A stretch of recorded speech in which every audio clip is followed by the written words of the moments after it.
Hey YouTube, welcome back to Universe X, and today we are actually going to talk about more starter deck reveals. Now, with the Luffy and Kaido starter deck, they just put them all out at one time with the ratios and everything. With it looks like, you know, the Worst Generation deck and the Warlords decks, that they're going to spoil them piece by piece via Twitter. So this one's gonna kind of be like part one. We got a good half of the cards, and so I want to go over them at this point because there's enough to talk about. And then we'll do the rest, you know, in a couple days. I'm just trying to kind of figure out how I best juggle multiple card games on the same channel and see what kind of flow of content you guys like. Also, just want to thank everybody for supporting things how it went. You know, you guys are looking at the Dragon Ball content, you guys are looking at the One Piece content, you guys are looking at the Digimon content I put out, and I'm really vibing it. I'm actually so thankful for all of you guys. Had a great birthday weekend, and I'm ready to get back to it. More motivated than ever. So, if you have not thought about subscribing already, maybe you should. And you know what? I want to start doing something different. If you subscribe, just put in the comments that it's your first time and that you're subscribing to the channel, and I'll make sure the next video I shout out everybody that subscribed between this video and the next video, just so you guys know how much I appreciate you. So yeah, there we go. Like I said, shout out every video for the people that subscribed since the last video.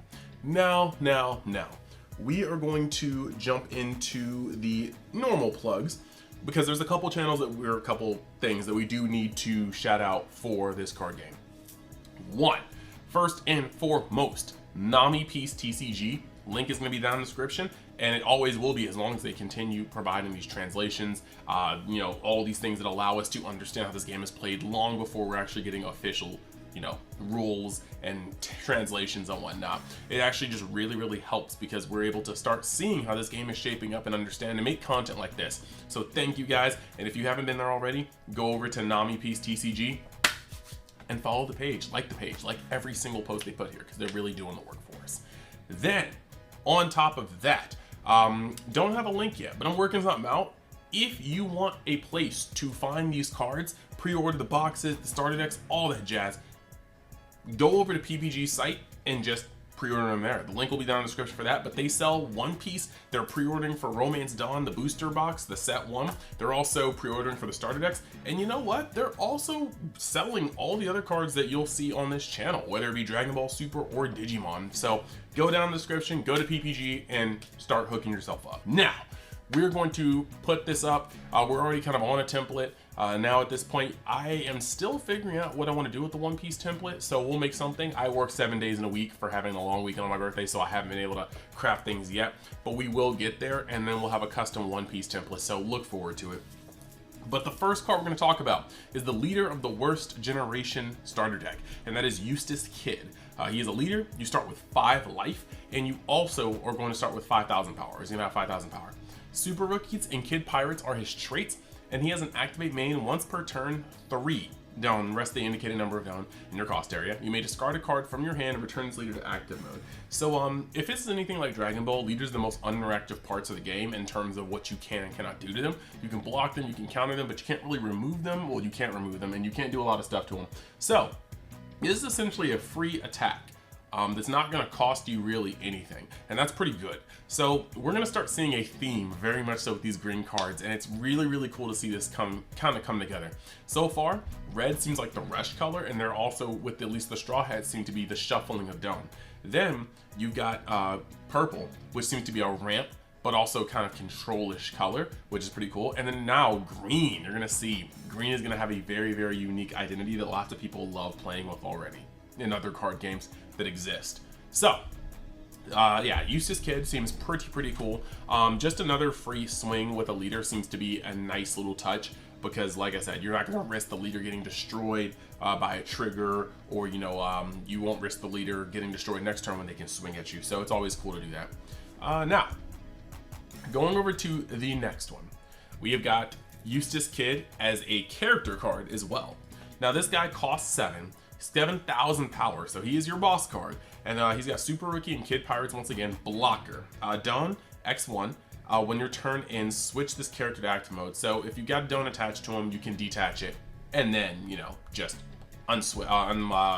Yeah, undo him. So basically, this guy is going to be able to swing for 7k, which is substantial in this deck.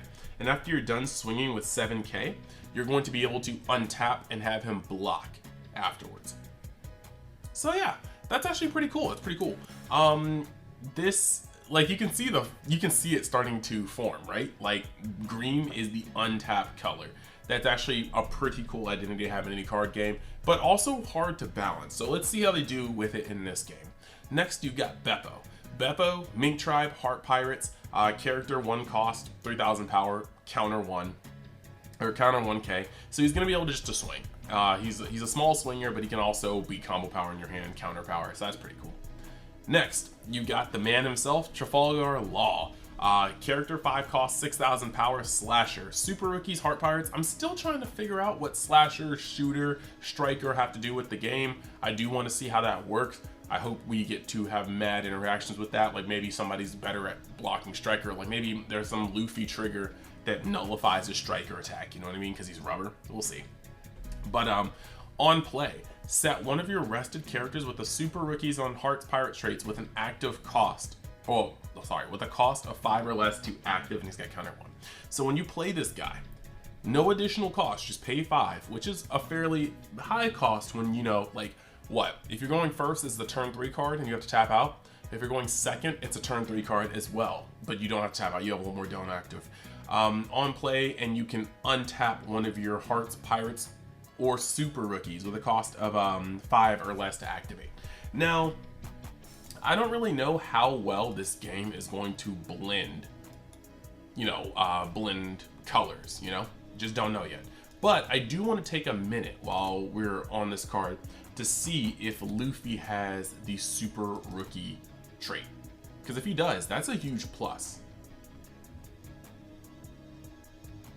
So I see Super Rookie on the Luffy leader card, and then let me just see where the Luffy card is in the set.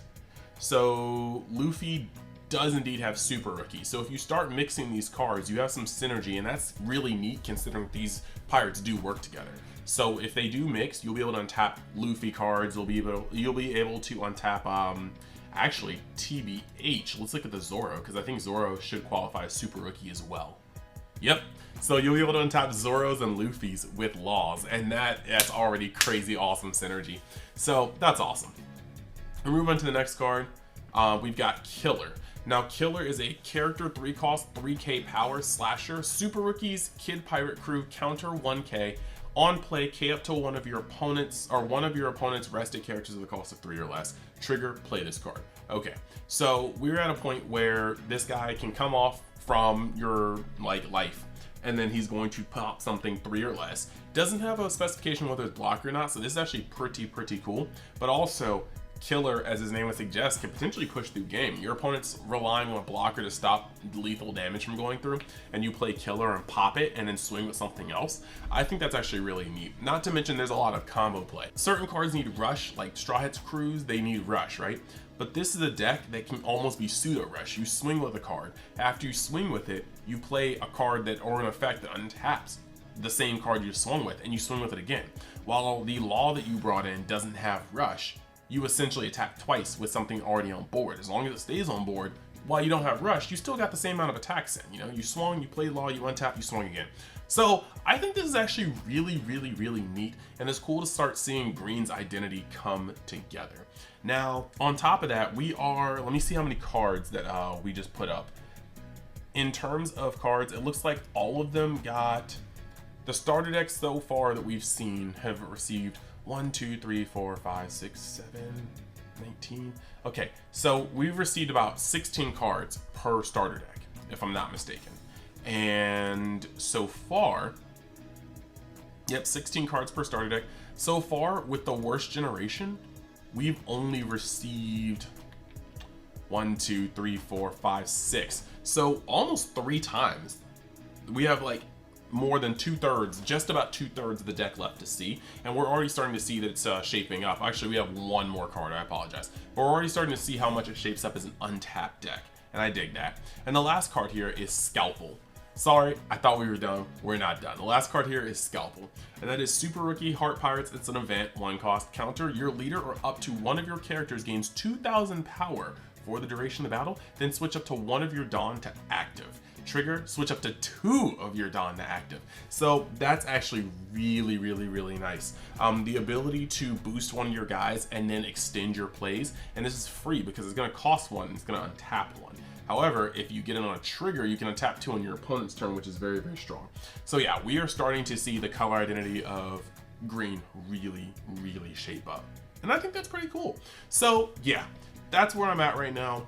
We currently have 1/3 of the Hearts Pirates / worst generation down. And so far what we've seen is that we're going to get, law cards, we're going to get the kid cards. There's still more of the worst generation to be had too. Like we can get some beige, we can get some more stuff. Like there's actually a fair amount of things we can put in here. But if we do get to a point where we're able to consistently splash cards, just know that Luffy cards and Zoro cards post time skip will fit directly in to a theme of super rookies, and so having them work off each other can be really, really cool. The turn where you're able to actually play a rush Luffy that can swing, and then untap them with the super rookie exclusive untap effect and then swing them again, that's just value. So I'm thinking this is pretty neat. Let me know in the comments what you guys think of the green card so far, and we will keep on going. Make sure you guys share this video to your friends that do like One Piece. We will continue doing One Piece spoilers and breaking down these cards as we get them. We'll get some gameplay videos on Untap soon. I know Giancarlo from PPG is doing some cool stuff, and I plan on being there with him. We're definitely gonna have him back on the channel. I reached out to the Hill Twins, and we're thinking about doing something again once the Warlords deck comes out. I'm gonna see how it works, because if it does split like it currently is, then it may be a little weird kind of getting the collaboration going, but you know what? We gotta build this community before it's even off the ground. So thank you guys for watching. If you like the content, think about hitting that subscribe button. We will be putting up way more One Piece content, as well as continuing with our Dragon Ball Super content and Digimon content when we can. So thank you guys for watching. I hope you guys decide to join me for Universe X again, and I'll see you next time.